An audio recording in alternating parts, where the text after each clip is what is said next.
opposition is tonight calling for the immediate nationwide action against what it labels as a hostile regime, claiming that 2027 is too far for a regime hell-bent on unchecked killings and full-blown persecution. The opposition is urging Kenyans to boycott, resist and refuse to legitimize the President William Ruto-led administration.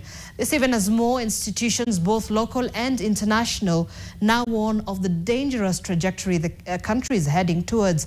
And TV's senior reporter Ibrahim Karanja has the details. Claiming to be standing in solidarity with all progressive forces across the country, the united opposition has issued a clear and uncompromising message calling on Kenyans to take matters into their own hands. We call upon the public to treat this regime as a hostile regime. It's an enemy of the Constitution and of the people. It has declared war on the citizens of Kenya. And we, the people, must resist to be dragged into a state of anarchy.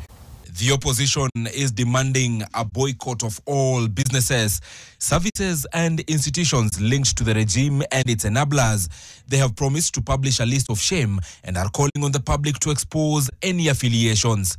They have also called for a refusal to engage with or legitimize any events or forums organized by those defending state violence, saying that too much blood has been spilled with zero accountability. This particular demand slamming the door on calls for dialogue by ODM leader and broad-based government ally Raila Odinga as former Chief Justice and presidential hopeful David Maraga, who addressed the nation separately, seems to agree. This is not an intergenerational conflict as others wish to frame it.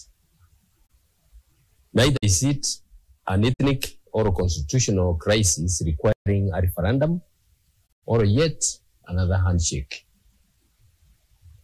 This is a failure of leadership, an institutional failure, and not a constitutional deficit. In addition, the opposition is also calling for citizens' support for community-driven resistance and citizen-led action. The architects, enablers, financiers, and executors of this regime's violence will be held personally liable, both locally and internationally.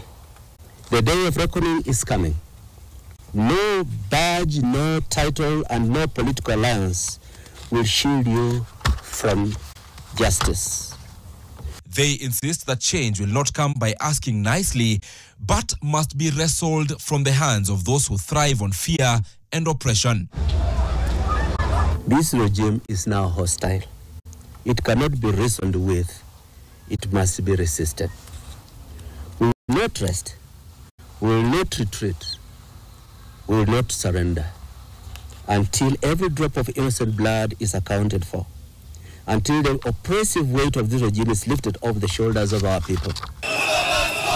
Meanwhile, the state that is Kenya's crossroads has attracted the attention of stakeholders from within and without the country. These moments have reminded us of the delicate balance that must be maintained between constitutional rights to peaceful assembly and protest, and the imperative of people-centered professional policing. The National Cohesion and Integration Commission, NCIC, is also calling for calm and transgenerational dialogue. Ibrahim Karanja, NTV.